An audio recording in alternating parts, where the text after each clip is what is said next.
Hello and welcome to Talk About Testing, sponsored by Apex Instruments. I'm your host, Dave Williams, and this is your podcast dedicated to talking about stack testing. And today our guest is Randy Bartley. He is the co-owner and CEO of BAIR Air Quality.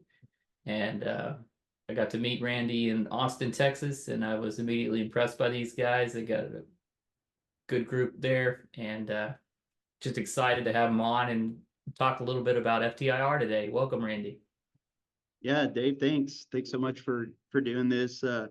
Likewise, when we met, I feel like we not only had professional mutual interest, but personal mutual interest as well with, just being active, running, swimming, cycling. I do more of the running than the cycling and the swimming, but I can't get into those triathlons like you can. But just also very thankful for what contributions you are making to the industry, not only from a stack testing perspective, but with what you're doing on LinkedIn and with what you're trying to do with this platform here, and just bringing people into the conversation so that we've got a better understanding of the opportunities that are out there, and the technology and the methods that we are supposed to be adhering to. So yeah, I really appreciate you setting this up.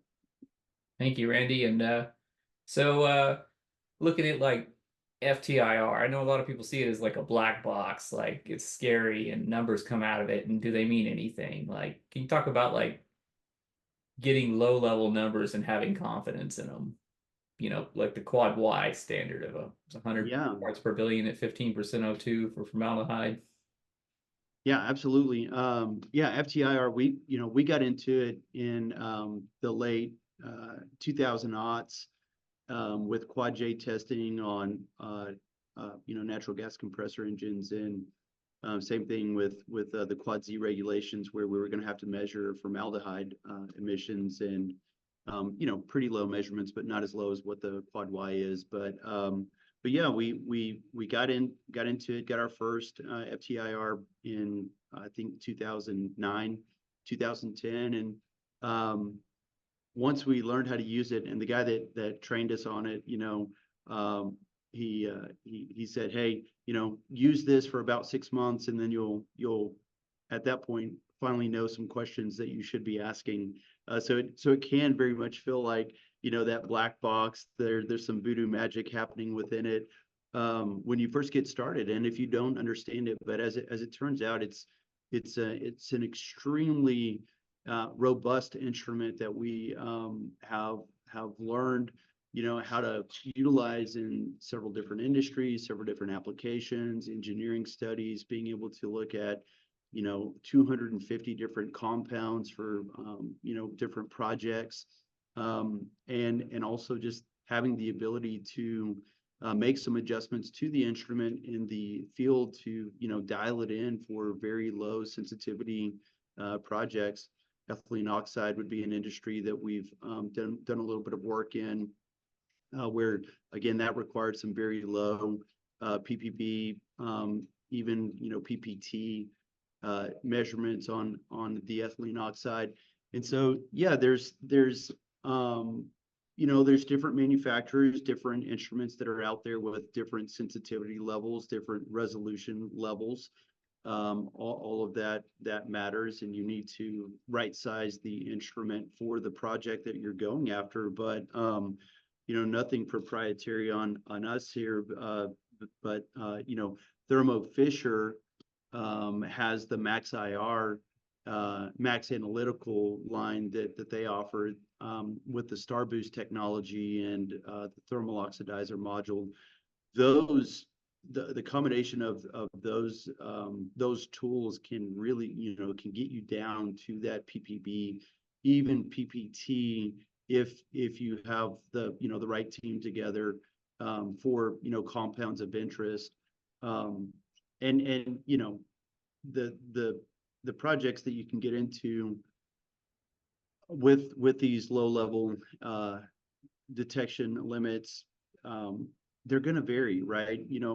Stack testing is something, when you're in process, that's one thing.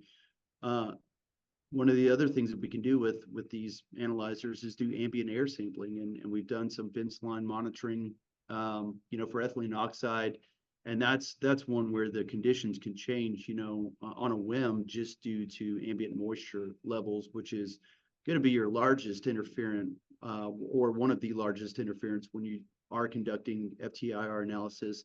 The infrared bands for moisture can cover up a lot of the compounds that you're looking for. So you've got to not only know how to use the instrument in the field, but be able to do the back end data processing and method analysis, manual validation of the spectral files that you are looking at. So yeah, there's when you're running a typical SIMS analyzer, or oxygen analyzer, NOx analyzer, those EPA methods that we're supposed to follow for those analyzers, they're pretty straightforward. What your data quality objectives are, how you go about them, whether it's 3-point cals for linearity, and you're getting your system bias and your drift checks, not all that complicated.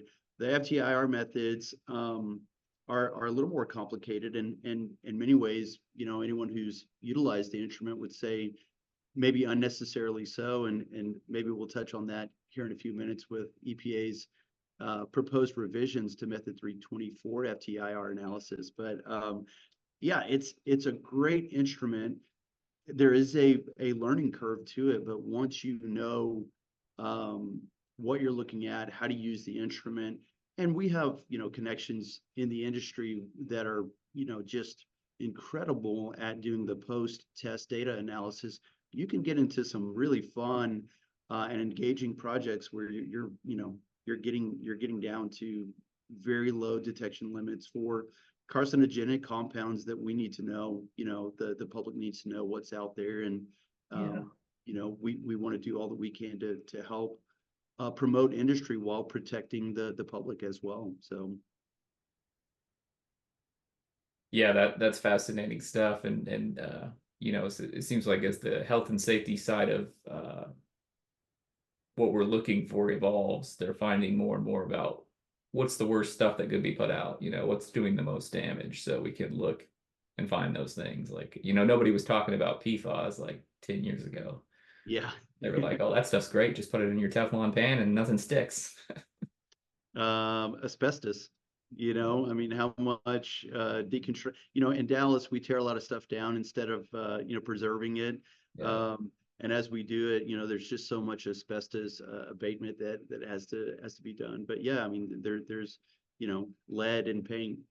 We just learned how impactful some of these compounds can be to our longevity. And so yeah, and I think as technology develops and we get to take a look at other compounds and the effects on the body and the environment as a whole, I think it's it just gives us a better look at it. Again, as the technology improves.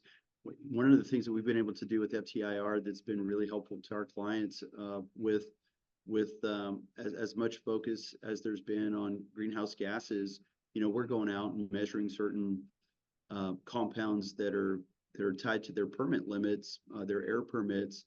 But we've been able to, because FTIR can do what it can do in measuring several different compounds simultaneously, we can go in and do tons of data harvesting for our clients, pull that data, looking at methane, looking at CO2 numbers. I mean, it's all there, it's all available. So, and we don't have to do, we're collecting that data as we're going through the sampling on the stacks that we're looking at. So, again, when we talk about the robust nature of it, it's unlike your traditional analyzers that are out there that they're typically set up to measure one compound of interest, and that is one of the things that we absolutely love about it. Utilizing FTIR, we can go from project to project, and with the correct recipe or method, as it's sometimes referred to, we can really focus on those compounds that we need to look at, and then also have other compounds in the background that we can look at as well. And that's just kind of scratching the surface on what you're doing while you're in the field. You know, you can with the data that you collect, you can reprocess it and add interference to the compound mix or the recipe. You can pull compounds from the recipe and see what can happen in certain, you know, process streams with different, you know, applications. So we can help to you know, do some engineering calculations or predictive analysis on you know, certain processes to see what, you know, hey, if you add this compound or take this compound away, what might that look like? And anyway, it you know, kind of getting into the spectral analysis of it and But spectroscopy, which is always a tough and fun word to say.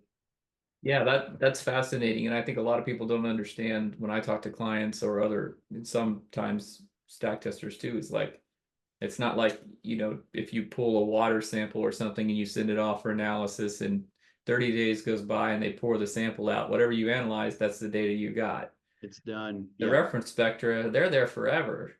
Yeah. You can, if you find some new compound 10 years from now and come up with a reference spectra for it and you've got the old spectra, you can go back and look and see if there was a peak right there. Yeah, and that's, you know, that's another beautiful thing about utilizing FTIRs is that the data is what it is. You know, you're going to get some sort of CSV or PRN file that you can utilize to dump into an Excel file where you can get your, you know, all of your calculations for your mass emission rates that are done. But you can also go and look at the individual spectral files and you know, see that fingerprint of that sample that was taken, that it just never goes away. It is what it is.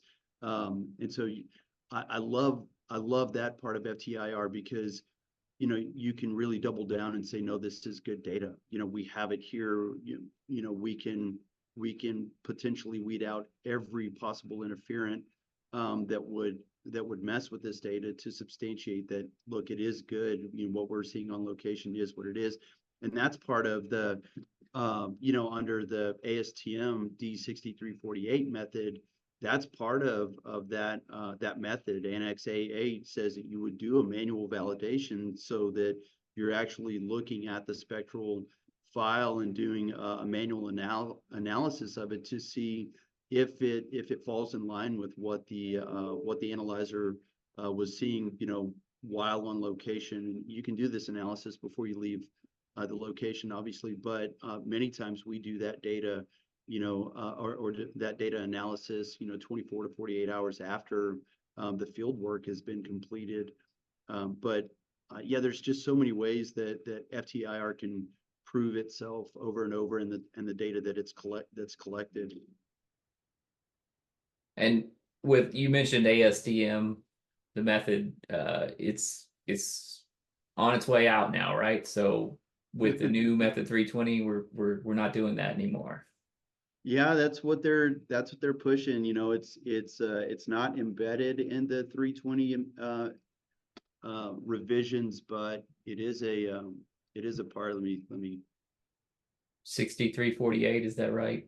Yeah, in the National Technology Transfer and Advancement Act, you know, they tack this on to the revisions for Method 320 at the end, basically just saying that while EPA has identified the ASTM method as an equivalent method to EPA reference method 320, they said that essentially they're recommending that ASTM D6348 not be used until the ASTM revises it, I guess, to maybe match more of the revisions that are being proposed in Method 320. And I can tell you that there was at one time a revision committee for the ASTM method. I loosely sat on that for a time frame, but that committee has disbanded. There will be no revision that will come out anytime soon, which is really unfortunate, in my opinion, because I think what's being proposed in method 320 in many ways is unnecessary. You're Mm-hmm. asking an advanced technology to prove itself well beyond what is being asked of any other reference method analyzer and technology, whether it's flame ionization detection or NDIR or chemiluminescence. None of those technologies or analyzers have to prove themselves as much as what method 320 is calling for FTIR analysis. And that not only in improving the analyzer itself, but proving the sampling system's ability to transport the compounds of interest. Now, there are some, and maybe that's the issue with FTIR is the fact that it can measure so many different compounds and really getting to very low detection levels. It almost seems like they should separate out some of these sources. Most of the work that we do is in the natural gas compression space. So stationary rice as a source category, if you take away the ability to use the ASTM method for that source category, you're going to talk about significant financial impact on the natural gas industry, because in that space, testing firms are typically getting 2 engines tested a day. You have to do that with quite a bit of logistical efficiency. But as you know, when you attach a trailer to a truck, you're subject to DOT hours of service, and so when you start adding this additional method criteria to prove your analyzer and your system, really the ability to test 2 engines in a day is just about going to go away on one sampling train anyhow.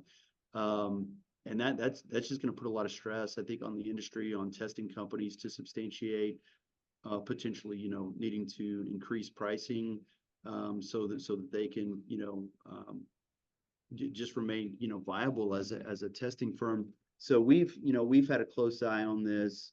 We provided comments to EPA regarding the revisions. When I was on the ASTM revision committee, I had suggested sort of jokingly at one point, hey, why don't we kind of come up with our own version for stationary rice? And that was met with yeah, sure. Why don't you lead the charge on that? And Yeah. Yeah, you get right on it, Randy. yeah, exactly. Let us know what you come up with so we can all steal it. That's right. That's right. But when you get into certain compounds, I get it. I understand why you would want to ensure that the analyzer and the sample system can transport it. But I think method 320 as it before the revisions and the ASTM, I think they have the ability to prove that already, Yeah.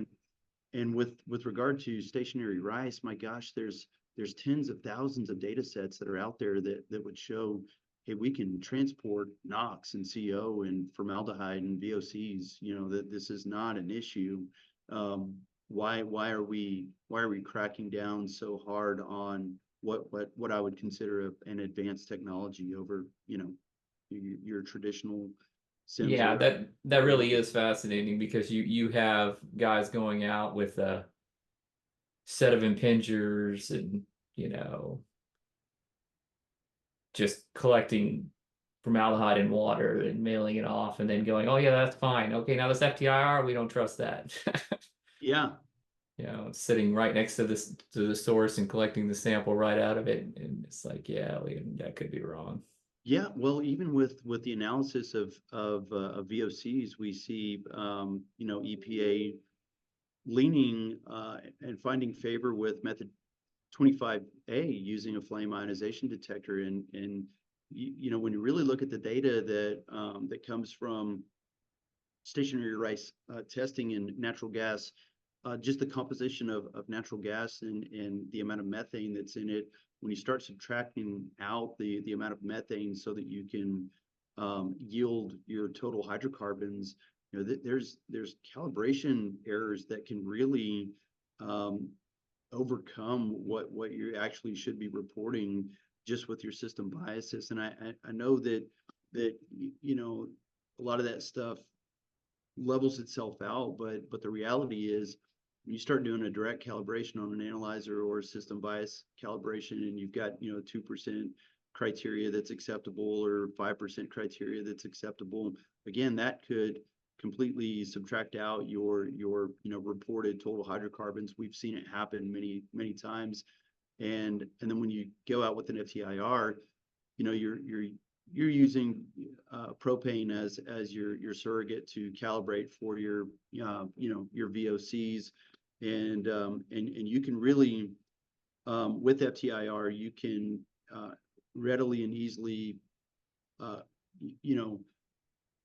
get 97-98% of VOCs accounted for with relative ease, and thus produce better data than you can with a flame ionization detector. But again, EPA for one reason or another just hasn't been very warm and receptive to the data that can be produced with FTIR. But we in a joint effort with Marty Sparts and some other testing firms were able to provide a large amount of data to EPA earlier this year, right around the time of the SES conference, that really showed the potential error in accounting for total hydrocarbons under method 25A versus what the FTIR can do. And again, from the engine testing community, we have tens of thousands of data sets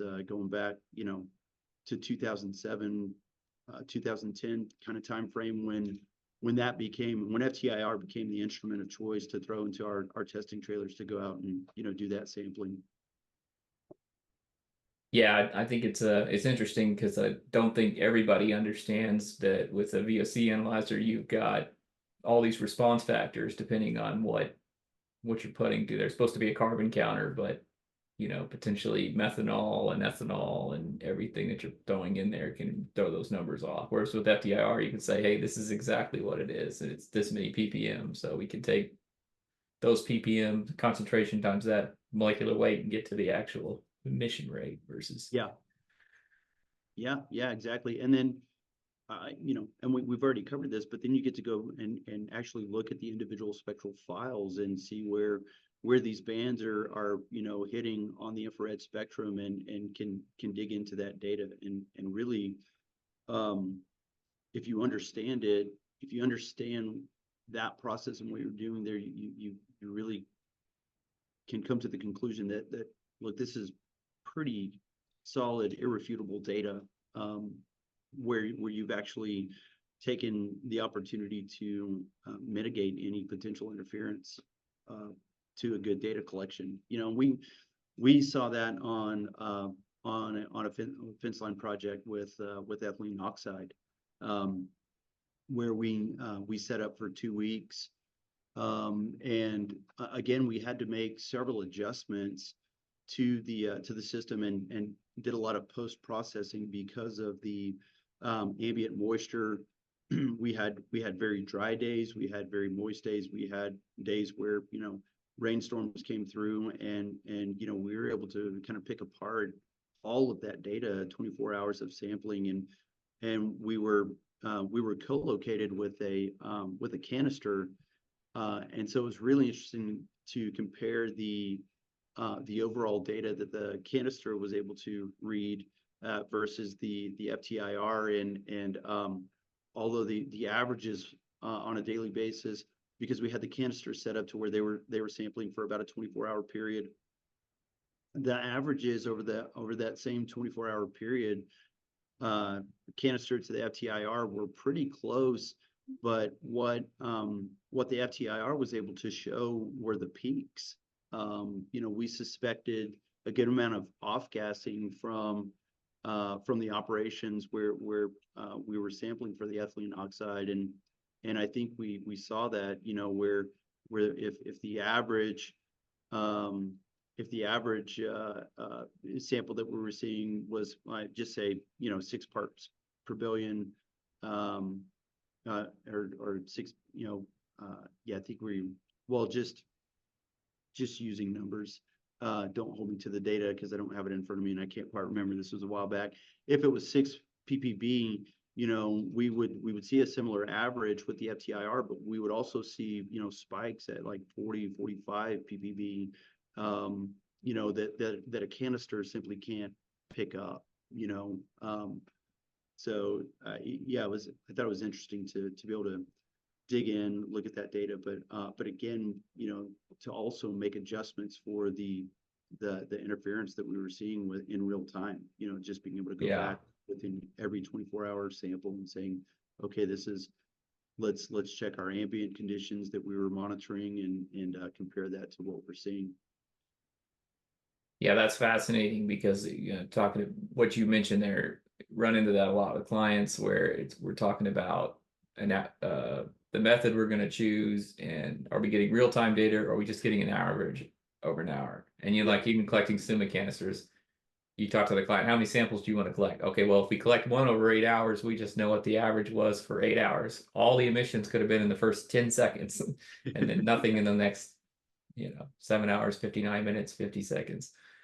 Yeah, and it gives you a great look at being able to go back and tie it to what the process of the whatever the source is, or the operation, what were they doing at that time that would create those peaks in the data sets. And I think that just gives you better information as to how to time some sort of closed system capture of those emissions, or whatever it might be for those specific process times, or if you're on a batch, you can see what's happening at different points during a batch process. So are there any processes that you would not recommend 324 that you were like, just stay away from this area? Or Gosh, I'd have to think about that more. I don't know of anything that it's interesting because most of the methods are like, yeah, this 7E measures NOx, that's it, you know what I mean? And 29 measures metals, that's it. And then you got 320, and I think maybe that's part of what freaks the EPA out, is that it measures everything. It's like, oh, how does it do that? Yeah, I think maybe stated differently, there are certain applications you wouldn't want to use it in. You really do need to take caution to protect your gas cell, your sampling system, from becoming contaminated with particulate matter or sludge. We've gotten into some asphalt plants where we're trying to do destruction efficiency on a thermal oxidizer, and when you're on the inlet, there's some pretty nasty stuff there. And so so inlets are probably cautionary. Yes, very cautionary. It has not been cleaned up yet. Yes, so those are situations where you can really complicate a project when utilizing FTIR, especially if you're not ready for that. You can gum up a system pretty quickly. The client will say, hey, can you measure the inlet? I was like, if you want to buy me a new FTIR, absolutely. Yeah, let's see. Everything from the probe to the outlet of the FTIR is going to likely need to be deep cleaned or replaced. Yeah. My old boss at TRC used to say that every time the FTIR had to go in for repair, it was always $10,000. Didn't matter what it was. In Kansas, where we would be sending them, and it was 10 grand every time. And that's true. But the great thing about, I would argue that the great thing about FTIR is that you can actually do a lot of repairs yourself in the field compared to other analyzers. I mean, you muck up a gas cell by getting particulate matter in there. All right, shut the instrument off, let it cool off, and then tear into it. You can get in there, open up the gas cell. There are specific cleaning procedures that you'll follow, and every manufacturer is going to have processes to do that, but you can you can do those things. You can go in and adjust your mirror angles. You can you can do things to polish your windows a little bit if you've taken a slug of moisture in there and all of a sudden your windows have a little bit of degradation. You Yeah. can get in there, do quite a few things. With some experience, you can replace a laser that has gone bad and make sure that you've got it properly aligned.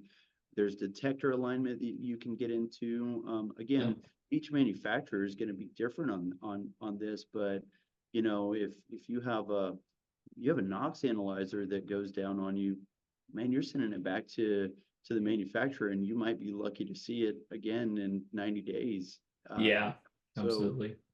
so Quick that war story. I worked with a guy who took apart his NKS FTIR, and he's like, "Oh, these windows are all fogged up. That's the problem." So I got some water and a paper towel and started wiping it, and it's like, well, that's the end of those potassium bromide windows.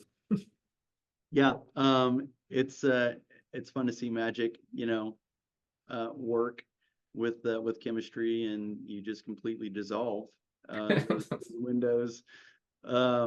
Yeah, we probably learned that the hard way on the front end as well, and there's other types of windows that you can get now that aren't as obviously sensitive to moisture and polishing them. But yeah, there are ways to do it and make sure that you're not degrading the thickness of those windows and making sure that you've got a good seal whenever you put everything back together. But So do yeah, you, one concern I have with the FTIR is more with the regulatory agencies, because I just feel like a lot of, like, you have these top level guys at the EPA that kind of know what's going on, PhD level guys, and then but you're not dealing with them when you turn the data in. It's going to somebody at the state.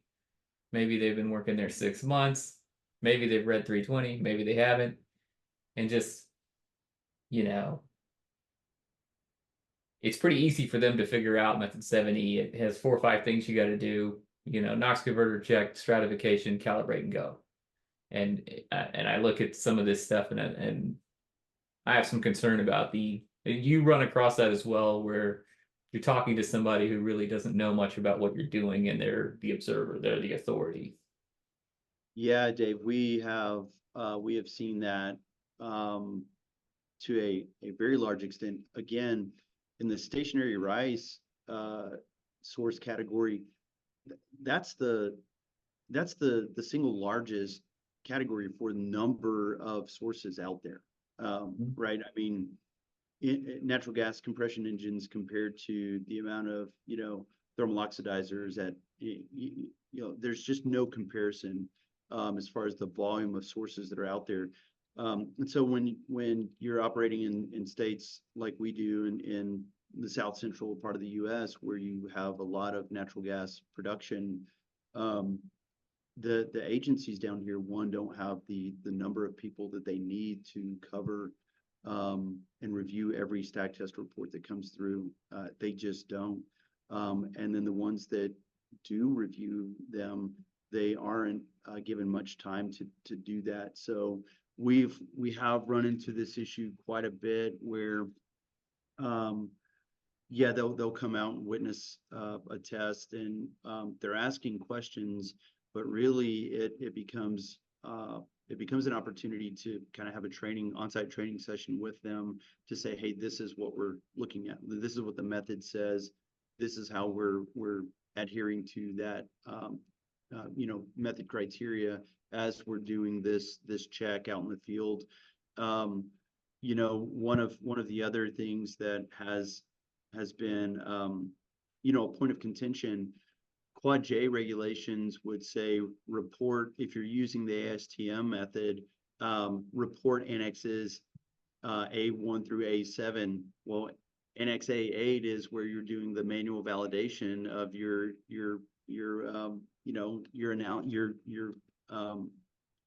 data.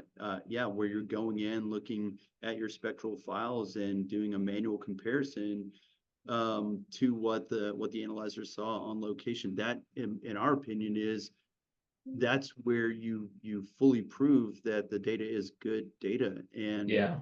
and using a multi-gas, you know, there's no that part of the process. As you were saying, Randy, about the regulatory oversight. Yeah, just regulatory, some challenges there where, again, in Quad J regulations, it says report annexes A1 through A7. And Annex A8 is where you do your manual validation of your, spectral files and compare the manual data to what the analyzer was seeing. And so to my knowledge, there's no manufacturer of FTIR that can show that in a data logging process. We're required to submit all raw data logs with our stack test reports. So what we do as a best practice is we will take a screen capture from the MG2000 software or the MaxIR software when we're doing that process, and we'll dump that into the report to show that we've analyzed two points per test run, which is what the method calls for. Oddly enough, method 320 doesn't include that portion of FTIR analysis. I feel like it should, and it should reduce some of the dynamic spiking that you've got to do on location, because that's something that for a myriad of reasons can be challenging, but also doesn't really show exactly what people might think it's showing as far as the ability to transport compounds. So yeah, I think when you start getting into the nuances of the methods, and here's the other thing, utilizing the ASTM method, you have to purchase a copy of that, and I don't know how many agencies or how many copies the agencies are purchasing. The good thing is we have had a great relationship with several of the state agencies that we work with down here in EPA Region 6, and have actually been able to go in and do some training sessions for their emissions evaluators to walk through the ASTM method. And we've done this in co-presenting with other testing companies. I recently did one for the state of Texas, and hopefully we'll be doing a training session for the state of Oklahoma here before too long.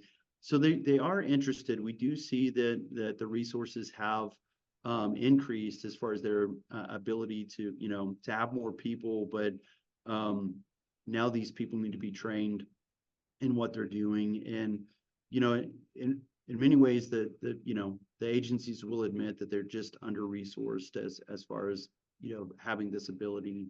And that can lead to all kinds of challenges, right? With Yeah, what I don't see, and not to pick on the agencies, I know they're doing the best they can, but what I don't see at a lot of the agencies is I don't see a guy like you, I don't see a Marty Sparks, who knows this stuff forwards and backwards. I don't see those guys picking up these FTI, being there to train young people that come in the door and picking up these reports and going, hey, where's this certified transfer standard? Where's the spike at? Why'd you do yeah, this? This doesn't, why did you just give me 3 pages of data that has nothing but the raw data? Where's the rest of the report? yeah, or why is there no raw data and only tables that show summaries? Oh, nice. Yes. Yeah. Um, I think yeah, a lot of go people ahead. look at it like a lot of people look at it just like it was a 7E, like, hey, yeah, we did a couple of CTS and here's 3 pages of 60-minute runs, and here are the numbers, and don't ask any questions, and think Yeah, that's problematic. it's the old example of the FBI studying everything about our currency, and knowing all the fine details of a dollar bill or $100 bill, or whatever the currency amount is, so that when they see a counterfeit bill, it's really easy to identify what's different. And we tell our customers that when we get to work with agency individuals, we'll say, look, the first place that you can and should go is the raw data logs. You literally have the ability with FTIR to record every part of every compound that you're looking at, every calibration that you're looking at, your stratification checks at the engine or at the stack. You have to pull in your data logs for method 2 or 2C, but you can have all of it pulled into your PRN files with every part of the process labeled and identified. And again, we will dump in screen captures from the manual analysis portion under Annex A8. But you can go there, and in less than 5 minutes, you can see if there are gaps in the test report. And then from there, you can go back to the sections where certain calibration procedures are supposed to be done. One of the things that we have seen in our space is doing the spike recovery improperly, where you don't have your tracer compound, typically sulfur hexafluoride, SF6. You don't have that blended in the same calibration bottle as the compound that you're looking for. Now, the ASTM method has said that's fine as long as you're using a mass flow controller to blend those gases and make sure that they're going in at a uniform rate. But when I see, okay, you're showing a spike procedure that has as you're reporting propane, but you don't have any SF6 in your propane calibration bottle. How are you coming up with these calibrations? Yes, that's coming dubious up with as these all look. numbers? That's very dubious, because I can just imagine you're saying, oh yes, I blended them in at the exact same ratio. Oh, but my spike wasn't passing, so I increased my ratio on my pollutant. Well, and then you say, okay, cool. Show me the certificate of your mass flow controller and when you had it, calibrated last, and none of that data is there. And these are, again, these are pretty easy things to spot if you know what you're looking for, and questions that you just ask, like, where is this data? I'm curious what it would be like if the state agencies had their own MKS. Like if you're using MKS, their own MKS software, so they could run your spectra on their software and see if they're getting a similar number. I mean, if you're both passing 100 times under the limit, no big deal. But if you're close, or yeah, if there's Well, I 20, think certain 30% states have done difference that. between passing and failing, it's a big deal. Yeah. Well, I think certain states have done that, where they said, okay, you're saying for run 1, for example, lab 206 and lab number 243 were the two files that you did your manual analysis on. We would like you to send those spectral files to us, and we're going to run our own manual analysis to see if it comes up with the number that you're reporting. So I think that has been done in certain states where you do have very qualified individuals for FTIR analysis working at the state. I think there have been arguments that have been made. Okay, whose data is this at that point? And does the state have the ability to request at that level? I don't know where that has landed, but and I know that there are some automated validation utilities or tools that have been created to run in conjunction in a real-time capacity when you're doing your sampling in the field, but that would not constitute doing Annex A8, your manual analysis. That's just going to make sure that your single beam is at a good strength, that you've got linearity, that you've got, your full width, half height. All of those things are in line with what the method calls for it to be at. So great tool, but it still doesn't complete all the method requirements as far as data quality objectives. So yeah, I mean, I would love to see a better trained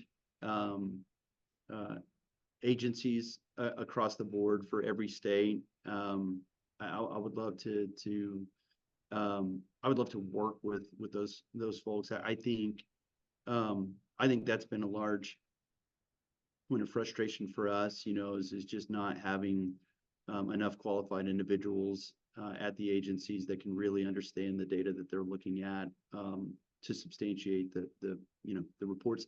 And I don't know that much is going to change until the general public has a better understanding of what is or is not being reported. Right. Yeah, there has to be I think a demand from the public for quality data that goes back to retaining top level scientists at I mean, if I don't know, a lot of the states I work in, the agency guys are there for 6 months and they get a job in consulting. And that's kind of a continual turnover. They've got Yeah. somebody like you that trains them and then they go, wow, I'm getting really good at this. Yeah. Well, and then hey, they're gone. I think, a couple of winning lottery tickets between you and me, and then we get to go and just take a job at the state agencies and have some fun working there. And yeah, I really don't, obviously joking, but I don't know what it's going to take to have some good high level people to get back into the agencies. And not to say that that they don't have any, it's just there are not enough of them. And we're accredited through LELAP, and their accreditation program, which is similar to NELAC in many ways. But even to that extent, we have encountered accreditors that don't know the methods as well as they potentially could or should, and essentially they're signing off on firms and saying, yeah, you're good to go on this. And I'm sure you have auditors, observers from all those agencies that come to you and say, wow, you guys are doing this, and you're like, everybody's supposed to be doing this. I've had a little bit of that. I've had some, well, I don't interpret it the way that you interpret it. I'm like, well, yes, there is room for interpretation, but not that much room. Those words that they like to throw out in the methods, like shall and must and required. Yeah. Those all matter to a degree. Yeah. So there are issues, right? There are issues that need to be addressed. But again, Dave, kind of going back to where we started, I love that we have platforms like this, and thank you again for getting this kicked off. And I love that we have the ability to comment on certain things on platforms like LinkedIn, and just the stack testing community is a very niche community, and I think that on the whole, most of us are out here trying to help each other with projects, and referring work to one another when we can't hit it. I mean, there's so much work that's out there, and I just want to commend you on being a helpful resource, a unifying resource, and I think that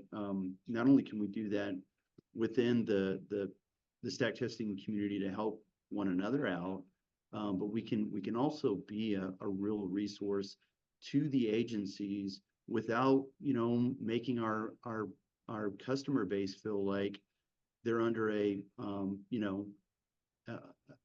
stronger microscope, or like there's room for this. I think there's room for a higher level of understanding of the test methods and the objectives that we're trying to satisfy.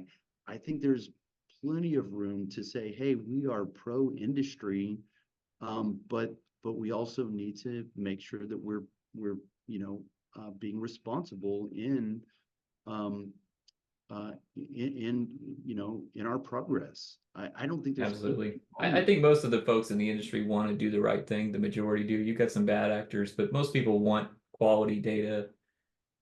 Most stack testers want to give quality data. Most clients want it. Most of the regulatory people want to see that. But I think expectations, like for me, like if I'm working in a state I've never worked in, I like to pick up the phone and call and be like, okay, what are your expectations? Here's my plan of action.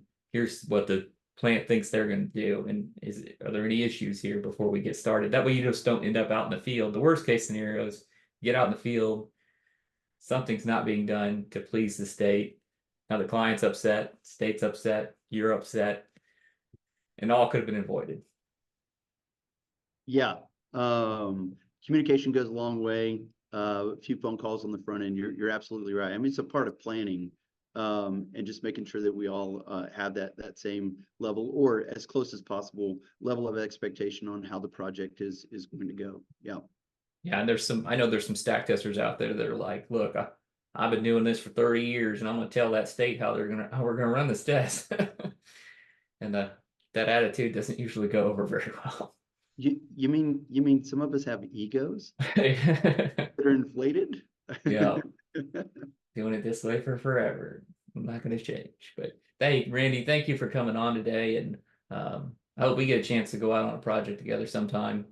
I'm sure we will.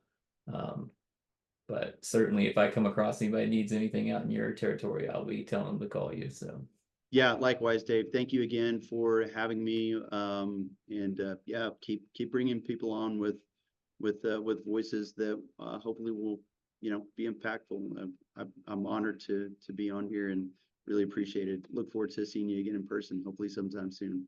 absolutely. For this hour, that wraps it up. This is the Talk About Testing, sponsored by Apex Instruments. Thank you.